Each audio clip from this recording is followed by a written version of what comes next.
rising, call in the name of the Lord.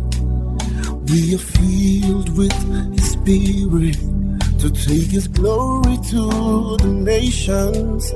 As the waters cover the sea, so His word fills your heart, and His glory is revealed. We will never be the same. Glory Plus International. Glory Plus International, revealing God's glory. God's glory. For the angel of the Lord descended from heaven and came and rolled back the stone from the door and sat upon it. Verse 3. His countenance was like lightning, and his raiment white as snow. Verse 4. And for fear of him, the keepers shook and became as dead men. And the angel answered and said unto the women, Fear not ye, for I know that ye seek Jesus, which was crucified. When Mary met the angel, the guard was still there. They were coming to the tomb when the earthquake announced the arrival of the angel. Those men froze, and the women came. The angel knew that the men were afraid, and the fear could transfer to the women. He turned to them and said, Fear not. So let me act the drama for you, for those of you that are in drama ministry. So the angel descended, and the guard of 300 to 600 to 1,000 soldiers were there looking at him, petrified. He looked at them, rolled the stone, and they were looking at this soldier, armed to the teeth, amazed that so there can be a soldier like this in this world. Obviously, they knew it was not from this world. And he rolled the stone and sat on it. The next thing that happened was somebody came out of there. They didn't talk to you about it. You thought when he rolled the stone that they were looking for somebody inside. He came out. He came out. And he came out. So those soldiers saw two heavenly beings. I say heavenly. One an angel, one the King of Kings, coming out of the tomb in his brilliance and glory. And Jesus must have smiled at them. Why would he have smiled at them? Go tell the people. Jesus smiles whenever he sees witnesses, people to bear witness of his resurrection. He must have smiled, looked at them, and gone on his way. Those men were still standing, wondering what just happened here. Mary came, and the angel calmed her down. He said, I know whom you are seeking, which was crucified, Jesus, who was crucified. Verse 6. He's not here, for he's risen, as he said. Come see the place where the Lord lay. And she went there and saw, obviously. Go to 7. And go quickly and tell his disciples that he is risen from the dead. And behold, he goeth before you into Galilee. There shall ye see him. Lo, I have told you. Jesus, as he rose, there's no time to waste. There's a mandate. He started moving. Now, another part now said that Mary saw him. Because after hearing from that angel and all this stuff, now, she was like, what kind of thing is this? Saw him still around that sepulchre place. If you bring the two together, you will see the whole picture. So she came, saw they were not there, and she started crying and all this stuff. And then Jesus appeared before her. Because Jesus always wants to soothe your anxieties while he gets busy doing some other things. So, and told her, Mary, he said, go. In other words, go. Do the same thing this angel said. Go tell them, and even Peter, that I'm risen. Because I have not yet ascended to my Father. So he now embarked on the journey of taking his blood to apply on the 7 spots of the altar in heaven. He rose up a high priest, died a lamb, rose up a high priest. He is coming as a king. Okay. So he said, I've told you. Verse 8. Watch now. And they departed quickly from the sepulchre with fear and great joy, and did run to bring his disciples word. Now, let's go to verse 11, because I want us to look at, to go back, because they went and started saying how Jesus met the disciples. Let's go back to the sepulchre, because we kept some guys waiting there. We kept some guys frozen. Let's go back to them and continue from where we ended the story, right? Verse 8.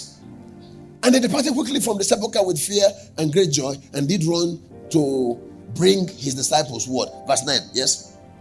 And as they went to tell his disciples, behold, Jesus met them, saying, all hail. And they came and held him by the feet and worshipped him. Yes? Then said Jesus unto them, be not afraid. Go tell my brethren that they go into Galilee, and there shall they see me.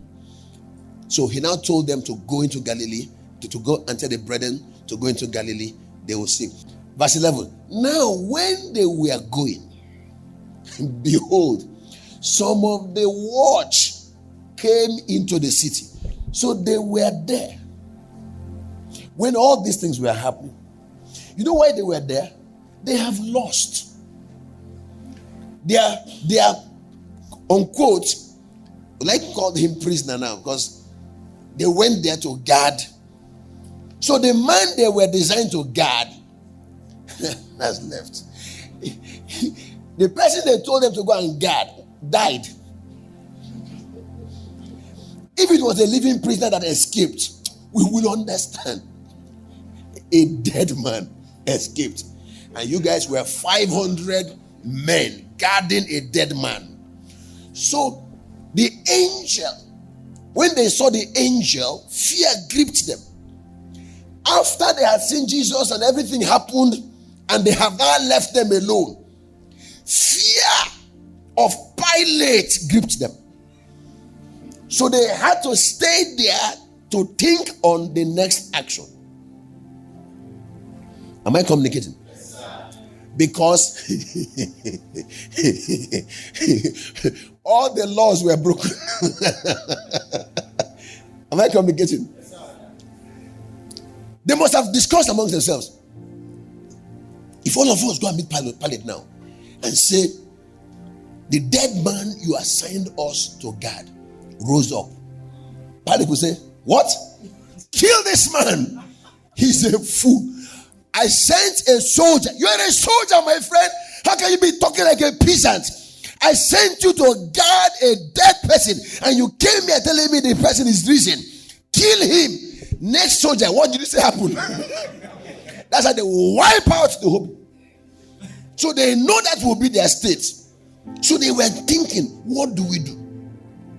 So they delegated some of them, because soldiers will never leave the spot where they were commanded to guard, because authority has not told you to come back.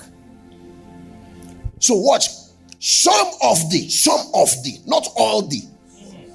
So they delegated some of them.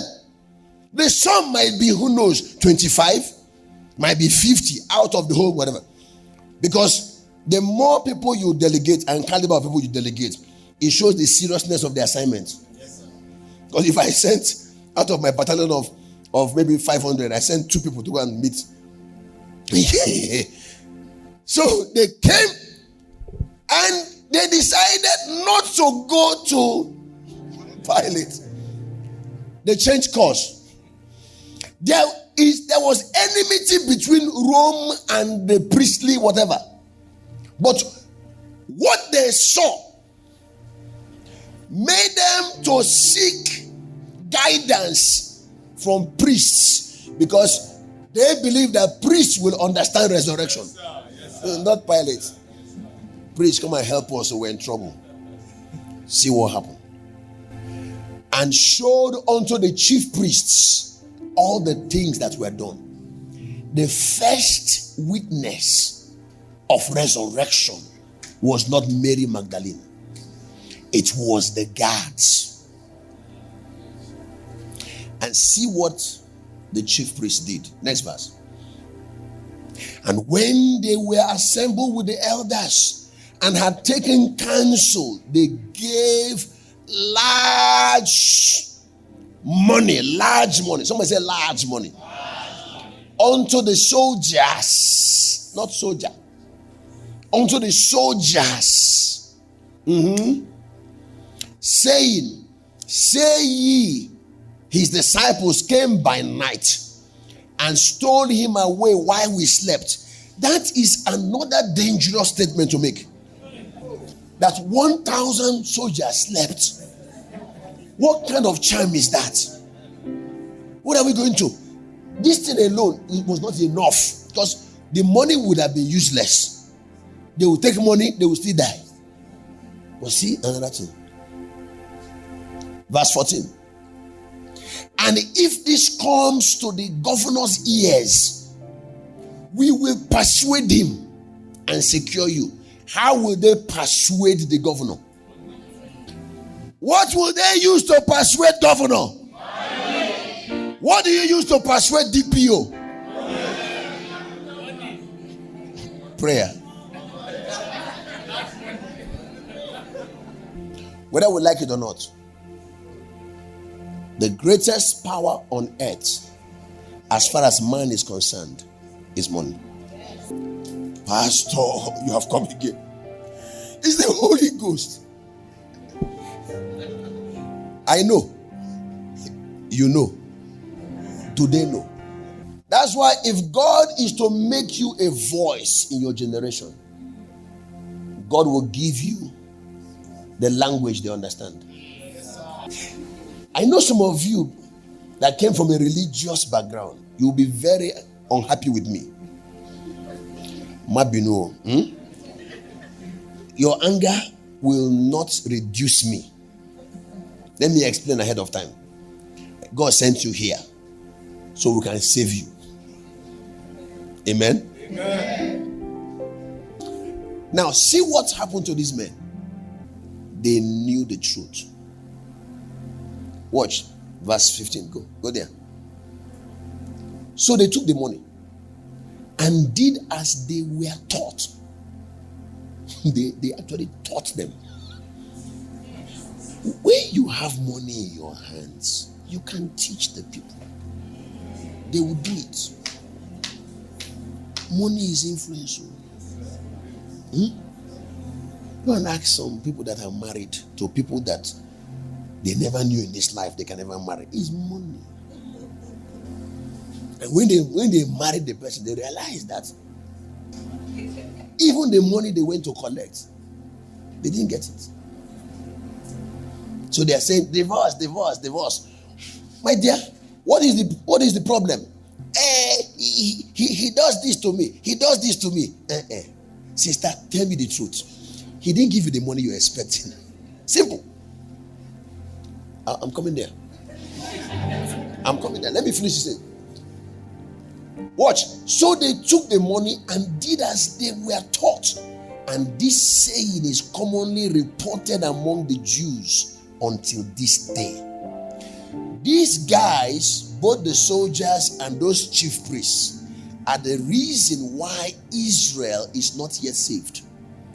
What did Satan do to rob a nation of a credible witness? They pumped money to silence the truth. What was used to silence the truth? We all know that truth is powerful, right? Truth will make a man free. Money silence truth. Pastor Dubus will not go to hell. I'm teaching you the truth. It's there in the Bible.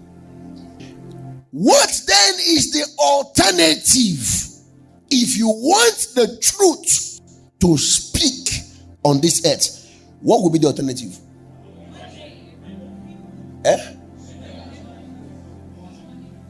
Larger. I'm not cracking jokes with you guys. So, large money was used to stop it. What will unlock it? Larger. It's not the same amount of money. Larger money than that. When he has released us to go and preach the gospel, do you know what he also released to back us up in getting the job done? It is when we don't understand it, we allow the devil rob us of it. The reason why many in the body of Christ are not wealthy is because they know the truth. I've confused you, right? They know the truth, but they cannot tell it effectively because Satan robbed them of the means of telling it. He said, my cities through prosperity shall yet be spread abroad. Money is a tool for advancement. Money is a tool for establishment. Money is amoral. It is neither holy or evil. You place money in the hands of an evil man, he uses it to perpetuate evil. You place money in the hands of a righteous man, he uses it to establish and increase righteousness in the land. So when you born again, walking in righteousness, your righteousness will never find expression until money enters your hands. So there is a battle, a warfare that must be carried out to have the means so you can express who Christ is in you. The church will never have a voice if it is not prosperous. Do you see the attack on ministries that are now using finances to solve problems? Because the need for money or the importance of getting money is to provide solution in your community. Ministries that are now empowered are now solving our educational problems, establishing universities. The whole nation is fighting them. So our children should rather be at home because of us to strike, because it's expensive. Go and sit down. You don't know what nations out there are charging us because we send our children to their own schools. It's blindness. It is Satan using people in the body of Christ that don't know nothing to fight against those that are opening our eyes. Government cannot handle education. It has been proved. The only nation where government can handle education is a Christian nation, where Christians that understand education, the need for it, are in government. See how crime rate is increasing. Your students are at home doing nothing. Then some churches are now establishing universities to give them alternative system, better system of education. We are fighting them. I was with a guy. He was carrying me in the Uber, and he came and picked me up. He said, this whole place is church industry. I was looking at him. He said, yes, it's an industry. He said, yes, church everywhere. And people are still suffering. I said, yes. I said, soap everywhere, detergent everywhere. People are still smelling because the guy was smelling. He was smelling. He was smelling. You know, you can't play with me. I'm loaded for my radio. You can't play with me. After we finished talking, we were there for another 15 minutes. The guy said, please, can I log out so we can talk? I gave him secrets of the kingdom of God. I said, So what is your problem with? He said they contributed, the members contributed tithes and offerings. I said, number one, were you there? I said, don't judge a man by the mercy of others. I said, do you also know that man has a foundation? Oh, you don't know? My son is applying for their school, and we notice that there is one, whatever they say, foundation for those that are not able to. You apply so that they can give you scholarship. And we don't know those things. And people are fighting the man. You go to that school, not once have they ever taken light there. What the devil wants is to keep church in clapping hand. And broke all the days of their lives. Never ever arriving at that status that God designed for them. You think Jesus Christ died for you to be clapping your hands? He died for you to rule the earth. His death was to restore back to you your dominion mandate. So Satan's number one strategy is to keep the church poor. Write it down. Because poverty will not give you a voice. The Bible says that the rich rules over what? The poor. It's a law. Your landlord provokes you. Guess how you will talk to him? With all due respect, sir. And you will make sure you don't provoke him before he gives you a quick notice. And you'll be stranded because you don't have the money for another house. If you are the landlord of the place, that's an opportunity for you to bring righteousness there. Am I in communication? Anytime you see problem anywhere, you can always trace the source of that problem to money. Marital problem, money. People say in-laws, sex, and money is the real problem in marriages. Why is in-law your problem? Money. It's money. It's money. If you have it, in-law will cooperate with you. Because he wants a portion of it. Am I in communication? All these, they are trampling on me. They are whatever. They are trampling on you because you are broke. As far as the rich is concerned, the broke man is a nobody. That's why you hear them say, "Who are you? Who are you?" And you can't tell them who you are. Amen. As I'm saying these things, don't look at your neighbor because he's not happy. Please don't identify. We don't want you to identify a broke man here. Don't look at your neighbor.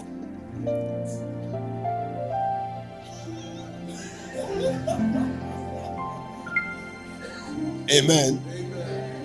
So the strategy of Satan is the poverty of the church. The strategy of God to advance his kingdom is the prosperity. When we say of the church, we're talking about the body of Christ. We're not talking about one signpost. You call yourself one ministry. It's beyond that. To become a minister of finance in a nation is for you to manage. It involves collecting and disbursement of government revenue. Don't be so.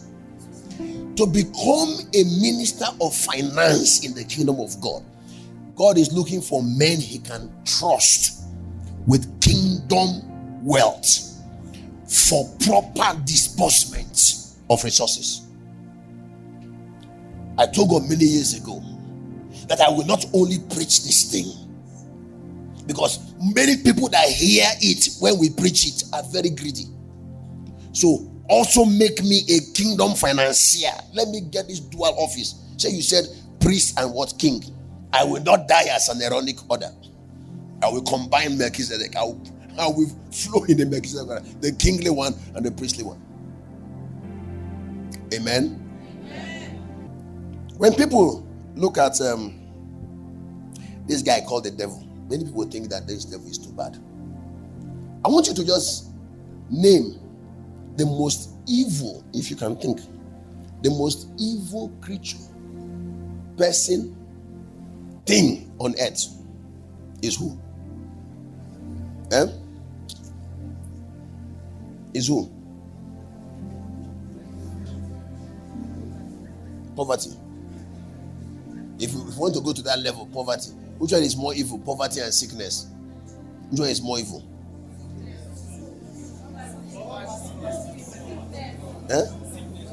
Sickness sickness is more evil than poverty now.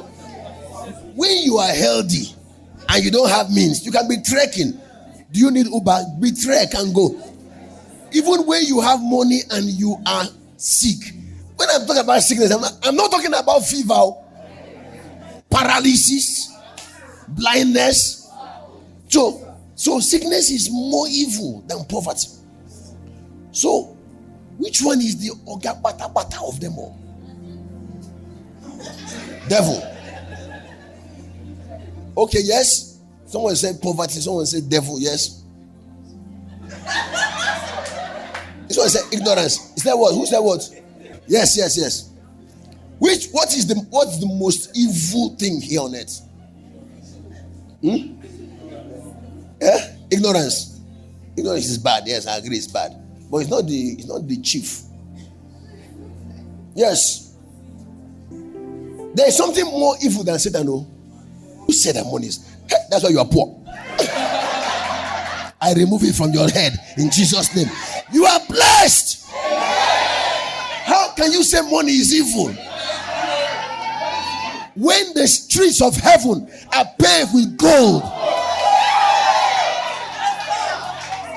Have you read Genesis chapter 4, where God was describing the Garden of Eden? He now said that a river flowed across the land of Havilah, where there was gold, and the gold is good quality, high grade gold. So it can be money. Let me introduce to you guys the most evil thing on earth. When Satan sees it, Satan bows. Oh, you don't know? Satan bows to this thing. 1 Timothy chapter 6 verse 10. For the love of money is the root of all evil. Root. If God identified love for money, the love of it, as the root of all evil, then Satan can be the branch or the fruit. He's a small boy. Can I tell you this? Satan was not created Satan. He was created Lucifer. It was this thing he bowed to. He became Satan. Love of fame, glory, is the same thing. Love of money. This thing is so evil. It made that angel, that cherub, anointed cherub called Lucifer, to dare fight against the army of God, his brother, so to say, in defiance and rebellion to the one that created him. Love of money will make your son sacrifice you as ritual. It is more evil than Satan.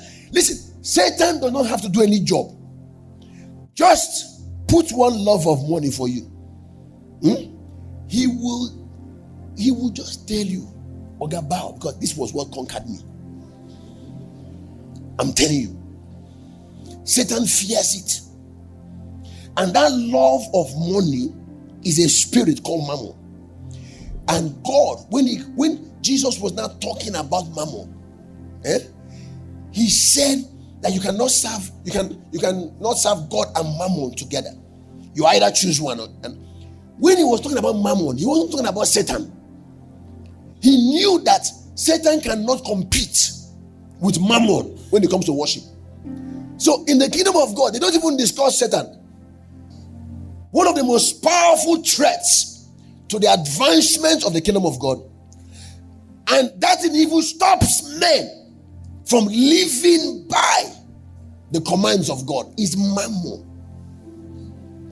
The problems of life are traced to either a lack of money or a greed for it. Or to make women go into prostitution, mammon.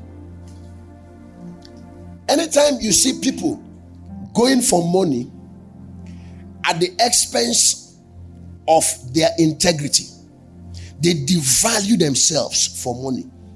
You have seen a spirit at work. It's called mammon.